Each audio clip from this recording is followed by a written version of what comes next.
YouTube, it is the 9th of September. Anyway, today, first things first, leg day.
Good morning, YouTube.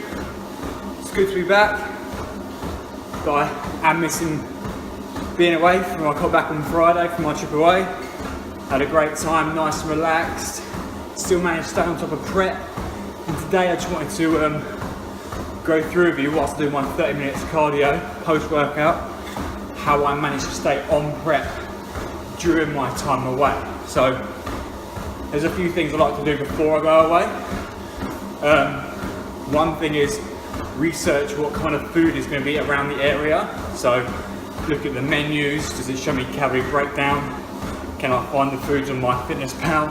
Stuff like that. And then I always pack my essentials, so protein powders, protein bars, and my other supplements, multivitamins, fish oils, that kind of thing. So, but I'm going to go through it in some numbers. So how I approached my prep whilst I was away. So, number one, I stayed very active. I got up early every single morning. I got up around 6 o'clock. The gym opened at 5:30. But in the morning, this gave me time to just wake up a little, have a pre-workout, some BCAAs, L-glutamine, do my little morning routine, and then head down to the gym, and it opened at 6:30. Now, there wasn't a lot in there. I had a 2K machines which weren't the greatest, and some dumbbells up to 10 kilos, and then just some cardiovascular machines. But I made sure I got my workouts in every single morning. I did an hour weight session, hitting around mainly 12 to 15 reps, get around 5 to 6 sets of every exercise. I'm not gonna lie, I could stack out most of the cable machine for most exercises, so it was pretty much just keeping my rest period sharp.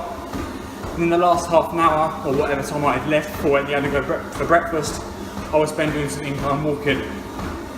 And I knew I'd be very active throughout the day, travelling around Harrogate and some of the old places that I haven't seen since I was a kid. So number one was staying active, so I burnt off as many calories as possible, and to obviously stay with the output that I am currently doing in prep.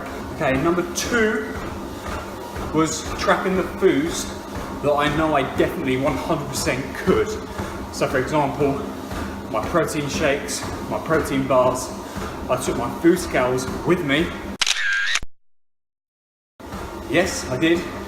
I took them down for breakfast with me. I was weighing stuff out like baked beans, for example.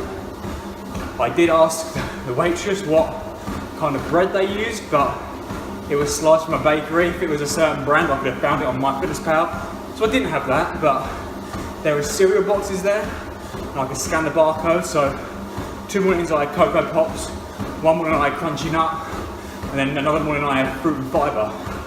I took my own almond milk with me, weighed out in a glass, and used it as my milk, with a protein shake on the side, or some baked beans. But yes, I did weigh out at the table on my food scales. Then also I could easily track my protein bars and any foods that I got from like a supermarket, like for example a chicken salad or maybe a sandwich. Again, I could just scan the barcode and get the calories and macros up, so it's fairly simple to track like that. So number 2, tracking the foods that I know I could. Okay, so number 3 was making sure my protein target was definitely hit. Obviously in the evening, sometimes, well most of the time, for dinner I was guessing calories and macros. Now some of the places we did eat at, like Weatherspoons, Ask, Prezzo, Zzz's, I did ask my family if they didn't mind going to them kind of places because I can see how many calories are in the meal. It does tell you on the menu or MyFitnessPal. Now I know this is just an average reading and the chefs aren't out there in the kitchen weighing out my food for me because I know I'm on prep. So all I did was, for example, I put a post up the other day about this. I had lasagna one night from Ask. According to MyFitnessPal on their website, it comes out around 750 calories. So all I did was save 900 calories for that meal to ensure that my total calories for the day was still in that deficit that I'm currently on. And I guessed the protein from it, but I'd already make sure in the day that my protein target was hit, just in case that meal wasn't accurate in the protein that it was telling me it had in it. So, number 3, tracking all my protein. Number 4, just being clever and taking a professional estimate of what's in my meals. So, I did pre-plan what meal I would choose in the day, so I knew how many calories I would have left over throughout the day. I would kind of aim to just count my calories and protein. I'd hit my protein target, and then I would let carbs and fats fall wherever they wanted, as long as the total calories for the day remained in that deficit that I want to be in. Whew.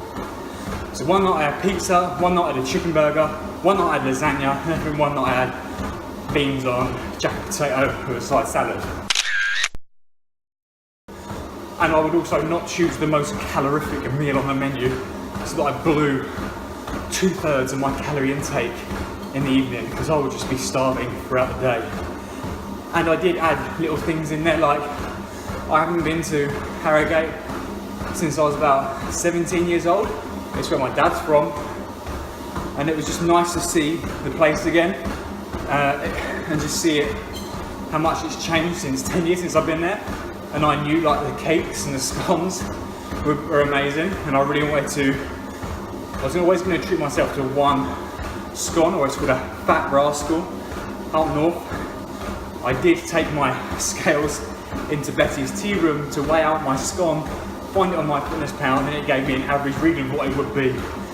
But again, like the lasagna, I just saved enough calories and more calories to fit it into my daily routine. So number 4, just having a professional guess around calories and macros, and just making sure I remain in that calorie deficit. If I didn't hit my calorie target, that's fine, but as long as it's in a deficit and I undershoot my calories, if anything, rather than go over, then we're all good. So my reward for doing all of that being, it is a little bit time consuming, you have to work out the calories, but because it's my job and I'm used to doing this kind of thing, it felt like a second nature to me. And I enjoyed the challenge of prep whilst I'm away.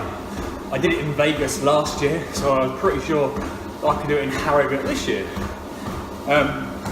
It was a lot more flexible. However, I'm confident I nailed it, and it was clear, because in my weighing last week, as you saw, I lost 3 pounds, and my physique update, in my opinion, was the best of this prep by far. And now I am well on track. In fact, compared to my last show in April, I'm already lower in weight than I was at this time last time. So I know I'm kind of ahead of schedule. Also, I'm ahead of schedule because I now have the potential to go one better, maybe get even leaner, and just play around with some calories and macros towards the end of prep, giving myself plenty of time. So yeah, so prep is doable whilst away. You just have to be careful, work your arse off, and just be clever in your choices, but you can still do it if you really, really want to.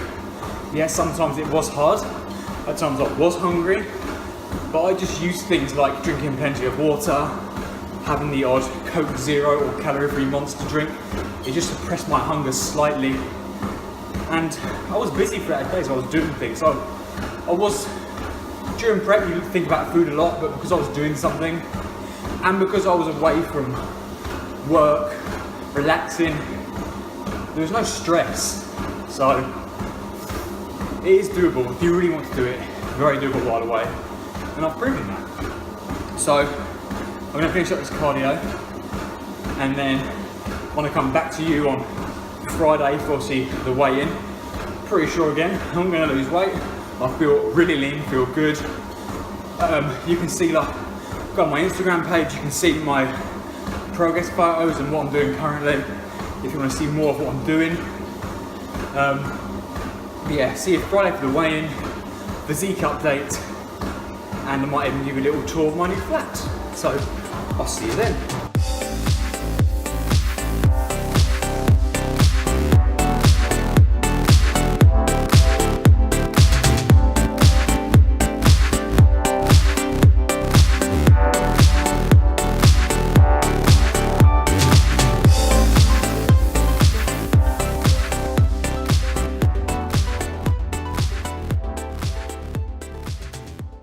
Good afternoon, YouTube family. Now, I wanted to add a little bit more to the vlog before I left it with my weekly weigh-in and physique update.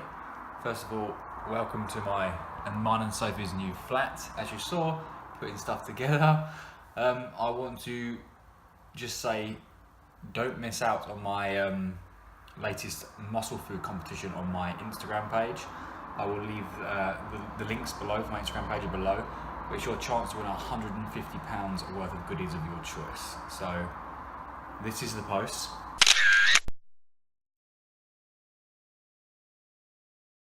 So be sure to go in there, follow the instructions, and then be with a chance of winning. And also, in a minute you're going to see my weekly physique update and my morning weigh-in. Now, I am actually going to tell you I am actually a kilo heavier than last week. Now, I know it's not body fat. It's going to be, I ate late last night. I had a manic day. I climbed up until 10 PM. Got back, I had a load of calories to still hit. At about 800 calories. So that is going to be my thinking between the reason to why I did weigh that amount that you're going to see in a minute. I'm going to weigh myself again tomorrow morning and see what the weigh-in is. But even so, with 4 weeks left until my first show, I was going to drop my calories and increase my cardio slightly anyway. So this will be the only change that I've done, I think, throughout the prep, apart from the first drop and some initial bits of added cardio. So at the moment I'm doing 30 minutes cardio post-workout. I'm now going to increase that to 40 or 45. My calories and macros are this, and then I'm now going to be hitting this. So it's going to be about 100 calorie drop. I'm taking some fats and some carbs away. I still want to keep my carbs fairly high. I did this in my last prep and it seemed to work quite nicely. And I'm not going to lie, it's crazy to think I'm 4 weeks out from the show. I think I've got so much going on with just my own business and still working in the gym, writing articles for Muscle Food. I'm always busy, there's always something on my mind. So if anything, I'm also only eating like 3 times a day at times, and they're going to be like pre-workout, post-workout, and in the evening. So in terms of energy, it's really good because I'm eating quite a lot around my workouts, unless I'm working out fasted. So I'm not struggling as much as I usually do a competition prep, which I'm happy with. I've got things on my mind that are kind of taking my mind away from it, whereas last year all my focus was onto this because I had nothing else. I just went to work and I was just prepping, whereas now I've got other things to think about, other commitments, and I'm really happy with that. And don't get me wrong, I'm still absolutely working my ass off, and the prep is everything to me. I do feel very confident with 4 weeks left. I just feel like I need to just do some finer details in there. In my physique update you're going to see in a minute, I feel like hopefully my legs will start to really take shape. Obviously once I shave all my hair off and get a tan on me, it'll be a different story. Definitely that tan, but I'm feeling good with 4 weeks left. So just wanted to make them points. And the muscle food thing, don't forget, what a chance to win £150 worth of stuff. So I'm going to now show you my weekly weigh-in. So I'm still going to show you it, keep everything real, show you as much as I can, and then a physique update, and then I will see you next week for another vlog. And we're around 3 weeks out, so thank you for watching, and I'll see you next week.